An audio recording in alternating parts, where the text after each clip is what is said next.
Welcome once again. This is session 4 of our case study analysis, and we are using May 2020 ICAG Ghana exam as our illustration, as our example. If you haven't subscribed to this channel, please do so right away.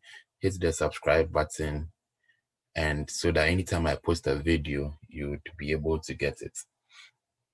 It's very, very important. Very, very important. If you haven't watched previous lectures, please do so. I've already done about 3 sessions already, and so you would want to check that out to get the context of this whole case. Very, very key. Now, we are talking about covenants in the previous section, right? And one of the things we got to was to maintain gearing at no higher than 50%. And here, right, we are told that gearing is defined as debt over debt plus equity plus retained earnings, right? So that's something we should take note of.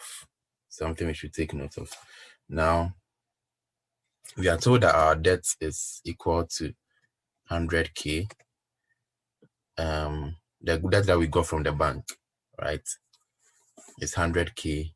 Our equity is 300K. Retained earnings, which is RE, let's just say RE. We don't know what it is yet, So our gearing would be equal to 100 over 300 plus 100 plus the retained earning value, right? If the retained earning value is 20, we add 300 plus 100 plus 20. If it's 0, it means that it will be 300 plus 100, which will be 400. 100 divided by 400 is 25%. So that's something that you should take note of. Let's move on to the next. Let's move on to the next slide. And see what we have. So now let's move on to the financial straight away. Now this is Customer Focus Limited, their summary management account. First things first, let's look at the sales value, right? Always remember that if you look here, you'd see that it starts with 2017, 2018, 2019, right? So you see that in 2017, their sales was 10.5 million. Then in 2018, it dropped. Then in 2019, it's increased again. So we would want to understand why the drop, why the drop in 2018. It's very, very important. Now, as you are going through, you need to do a very, very critical analysis of the numbers as you are going through, right? Now you move on to cost of sales. So basically, you are seeing a decline here. So why the sales decline there? Okay, now when you go to your cost of sales, you realize that your cost of sales in 2017 you have 7 million, right? In 2018 you have 7.3, and in 2019 you have 7.7. So let's just do some quick math. Let's just do some simple math right away. Right, let's divide cost of sales by sales, and let's see, the cost of sales to sales ratio, right? So you take 7069 divided by 10,551.6. 10,551.6. How much does that give you? Let's calculate that real quick and see how much that actually gives us. 7069 divided by 10,551.6 should give us about 67%. 67%. 67%. So that's in 2017. Now let's move on to 2018. 2018, let's divide 7341.8. 7341.8 divided by 10,488.3. Right? And let's see. 7341.8 divided by 10,488.3. That's also 67%. Okay, so we are seeing here that their cost of sales is actually high, because if your cost of sales is almost 70% of your sales, that's a very, very high number. Now let's look at 2019. So this is 2018. Now let's look at 2019. In 2019, you have 7716.4 divided by 10,570.4. So let's see how that comes to 7716.4 divided by 10,570.4 as well. That's 73%, 73%. So you see their cost of sales to sales ratio increased in 2019. Their cost of sales is increasing, and so that's a problem. So let's highlight this red, because that's a big problem. So that's something you must take note of.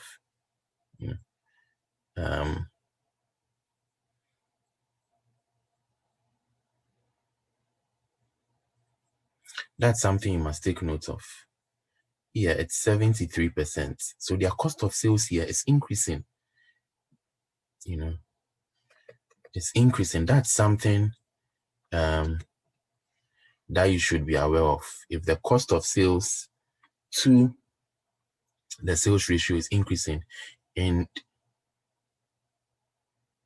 2017, let's calculate 2017 again. In 2017, it was 7069.6 divided by 10,551.6. That gives you 67%.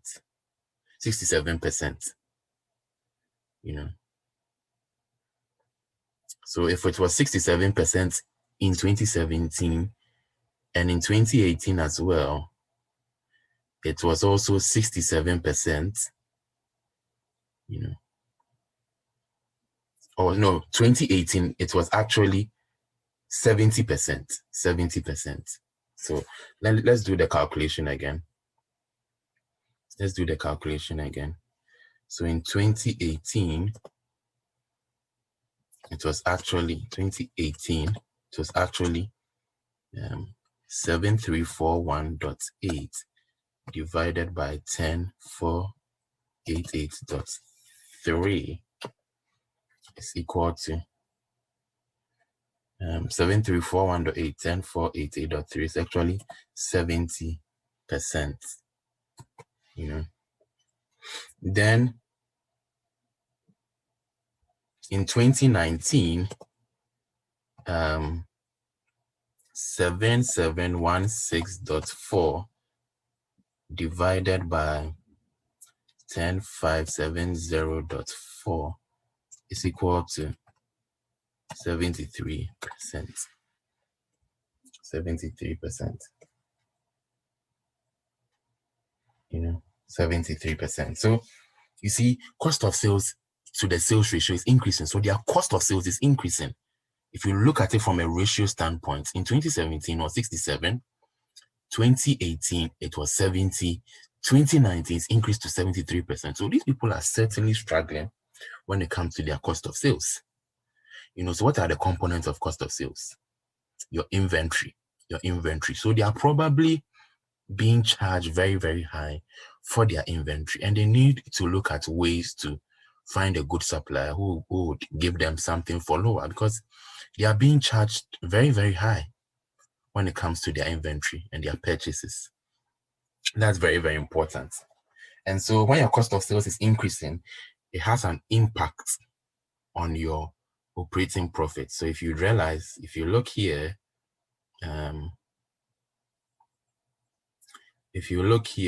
you'd realize that oh, you see, operating profit is declining. In 2019, it's only 2.8 million. Then let's look at their finance and administration costs. So you see, the finance and administration cost is just about 2 million as well. So their finance cost, this is where their interest to be paid would be,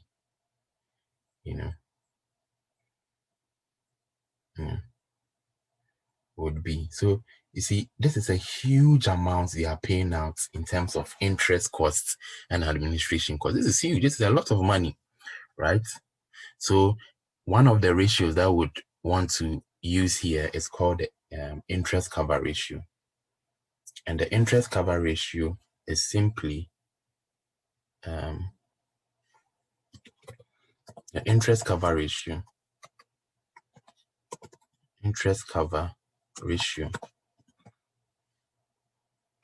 is simply your profits before interest and taxes divided by your interest. In this case, finance and administration costs have been lumped together. So it's difficult to split only finance costs. But if you look at the finance administration cost in relation to your operating profits, you see that it's just a ratio of about 1:1, or 1.5:1, or 1.3:1. It's a very, very slim gap, right? It's a very, very slim gap. And this finance and administration cost is very, very huge. We want to understand the cost structure and the cost composition, of these costs. We would want to understand that and see how best we can break down these costs and see where we can get some efficiencies. Then you have your taxes as well as, then it gets to your profit after tax. You see that your profit after tax in 2019 declined seriously. It declined seriously. So you see that the profit margins are declining because cost is on the increase. That's the main thing. Your cost of sales is increasing very, very, very, very, very much. Now let's move on to the next thing.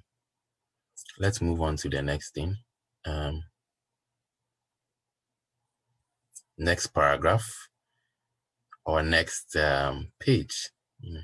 Then this is their balance sheet. Quite interesting, right? In their balance sheets, you see that their property, plant, and equipment is declining as well. We want to understand why they decline. Why is it that their property, plant, and equipment is declining? This is something we want to understand. Then when we move on to inventory, we see that their inventory is also increasing. Why is this inventory increasing? In the balance sheet, is the closing inventory that goes into the balance sheet. So is this inventory that is not being sold? Are they stocking things on their shelf that customers are not actually buying? So it raises a whole lot of questions around inventory management.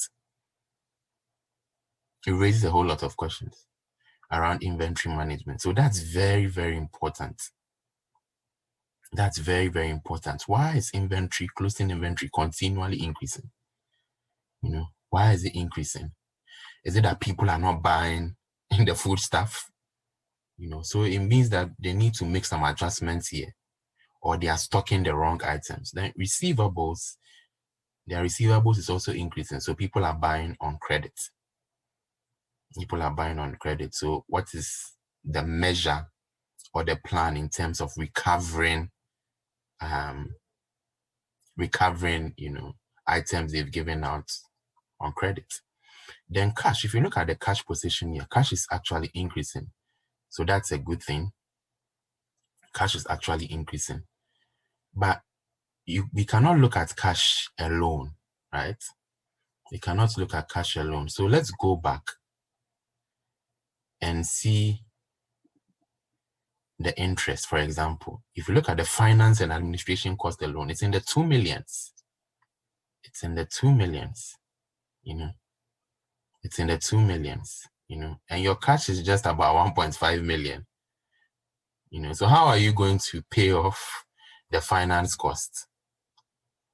How are you going to pay off the finance cost and even buy items that you'd stock on your shelves, or even other things that you need to pay off, So their cash position is quite low. It's quite low. Even though it looks like it's increasing, when you look at it in relation to finance costs, you look at it into them as a business trying to run things, pay for things, their finance and administration costs.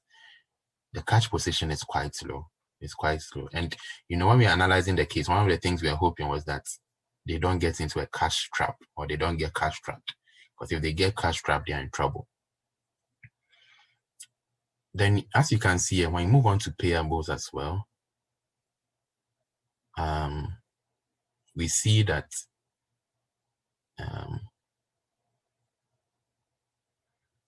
payables was 426,000, increased to 600,000. Now it's declined. For loans, this is the loan that we got from the bank. This is a current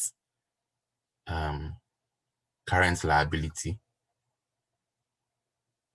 It's a current liability.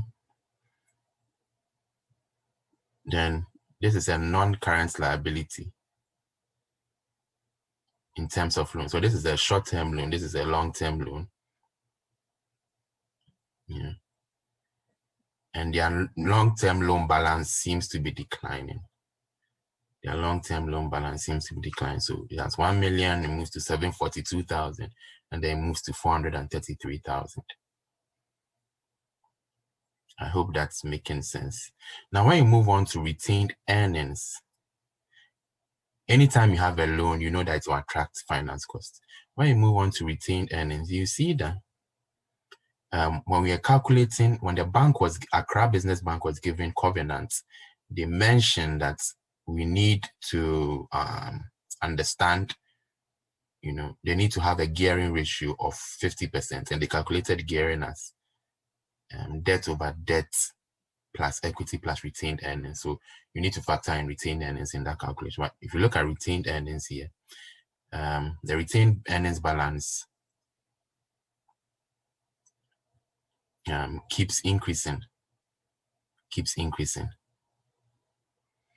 It keeps increasing. So it means that they are plowing back money into the business. Because they have to, actually, because they are struggling on cash, so they are applying. So it's increasing, as you can see here. It's increasing. Then you have your share capital as well, which is 300,000, which we saw in the question. Then it comes to a total of, these are the totals. Some of the things you can do here are calculate simple ratios like sales growth, cash growth. You need to know the growth in cash. You need to know the loan balances. And generally, there are things that you can pick from this financial statement. Number one is that their cost of sales is increasing year on year. Cost of sales to sales ratio is increasing year on year. Their sales, when when we checked, it seems that their sales seem to be declining. Their sales seem to be, their sales declined in 2018 and rose in 2019. But when you look at it from a context of cost of sales to sales, their cost of sales to sales ratio kept increasing. So, and their cash position is not that great. So this is a company that is not managing their cost position properly. You know, it's not managing their cost position properly and need to handle their cost position and rationalize their cost properly in order to have the profits that they deserve. So they need to look at the cost side of things and look at how to improve revenue, right? So you separate this into two key things. Number one is cost rationalization or cost management. Number two is revenue management, or how to increase revenue. On the revenue side of things, you know, what can they do to increase revenue? Maybe stock products that customers are actually demanding. Customers are actually demanding X product, so they'll stock it, and so that they can make, you know, money from that. Then cost rationalization, look at ways to, you know, manage your rental expenses, manage your interest cost and all that. And as we go through the case, we will find out a lot more. So here it says the accounts are summarized and extracted. They are used for management review purposes. Statutory accounts, which are fully compliant with reporting standards, are produced separately. Within the management account, the company had capitalized the lease on property, record more accurately the asset base that what the company was using. So they capitalized the lease, you know, the rent was capitalized. And the lease was capitalized, sorry. They capitalized the lease in the management account. They capitalized the lease. Accruals and prepayments are negligible and are combined into payables and receivables, respectively. You know,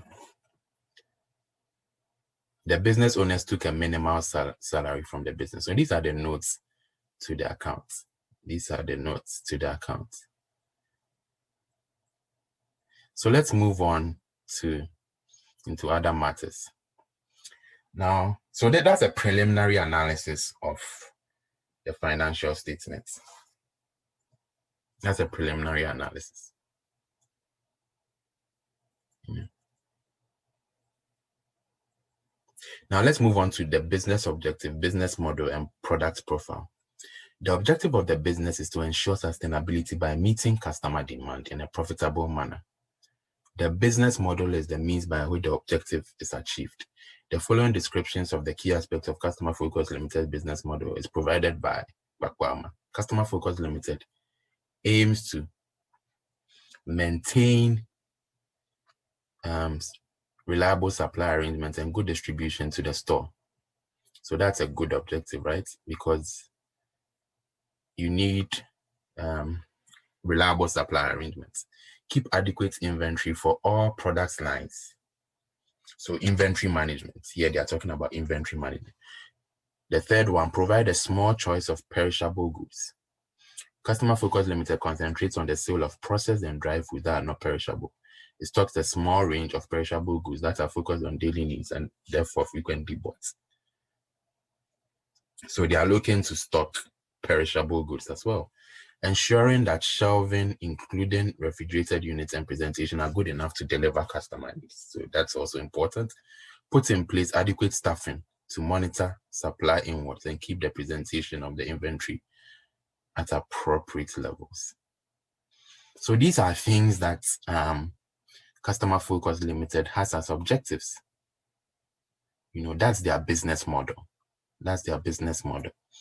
And so some of these points I'm seeing in the business model are actually okay, you know, are actually okay. And we would want to understand, do they need to make some changes, you know, to the business model? Do they need to make some changes to the business model? So let's look at other things as well. It says maintain a high quality staff at customer checkouts. There are no self-checkout registers. this is kind of like a problem, because today a lot of food retail stores, you can self-checkout. And one of the things that's lacking in their business model is the technological bits. There are some things that allow for convenience. So when I buy my stuff, I should be able to self-checkout. I should be able to check out myself. And this is what food retail stores of today are doing. Provide convenience in terms of opening hours to accommodate passers-by who can arrive at all times. So that's a good thing. That's a good thing. So 6 a.m. to 11 p.m. As to whether they need to extend the time, that's another question we must investigate. Gather marketing and other information collection to support business objectives. This is needed to provide information and intelligence on customers. Traditional markets gather such information based on personal relationships. So you need to gather information about your customers. You need customer intelligence. What are your customers buying? As you've already indicated. Establish and maintain a bulk order business line. Whilst Customer Focus Limited mostly relies on individual customers for its sales, it has a smaller additional income stream, acting as a supplier for a range of events. So this is another business line for them. This is not likely to be a growth business for Customer Focus Limited. So they have also another stream of income where they, do bulk order business. So they supply to businesses for events and all that. Another thing is ensure adequate financing for both investments and operation. Financing is needed, but such needs are supported by the business, which is planned to have a strong cash flow. So as to whether they have a strong cash flow, I wouldn't say they have a very strong cash flow, because when we looked at their cash position and we even looked at their finance and administration costs alone, it shows that they are struggling a bit, when it comes to cash. But let's see how they would manage it going forward. Let's see how they can manage it going forward. That's very, very important, right? Very, very important. So that's their business model. The main product areas on offer at the store. So here you are looking at their product portfolio. So we want to look at their product portfolio. Is there anything that they need to add? This is product strategy we are thinking about. Don't forget about the 4 P's: place, product, price, and promotion. Right here, we have not been told yet about the promotional techniques that they are using. We only told about digital marketing being, a kingpin when it comes to the food retail space, when it comes to the industry as a whole. These are some of the things that are the new trends. But it's Customer Focus Limited using it, and not told much yet. But this is the product portfolio. Food and provisions, packaged or tin goods. Then you have grains, rice, various pastas. You have breakfast cereals. You have fresh produce. You have ready-made meals. You have soft drinks and juices, sweets and chocolates. So all of this, this is their main product portfolio. Is there anything here that customers are not buying as much, that they are still shelving? And is there something that customers demand that Customer Focus Limited doesn't have in their product portfolio? These are things that they need to think about as, owners or as management, that need to be thinking about the fact that what can we include to our product portfolio that has a high demand, has a high demand. Very, very important. Very, very important. You don't want a situation where you are putting things on your shelf and no one is buying. You also don't want someone to walk into your store and not get what they want, especially when it's repeated. That can be annoying. The business owners plan not to take any dividends from it, or hope to either sell the business after 5 years or continue the business and sell at a subsequent date. So that's true. So basically, this is a brief summary. This is a brief summary when it comes to the financials of the business and the product portfolio. As you are going through the financials and you are doing your preliminary analysis, look at things around the costs, the revenue, their cash position, and the lease as well, the lease premises. So the lease premises, as we are told in the management accounts, it was capitalized, which means that it was put in the balance sheet. So these are things that you need to be aware of. Let me just quickly show you that even before we wrap up this lecture. Let me just quickly show you that.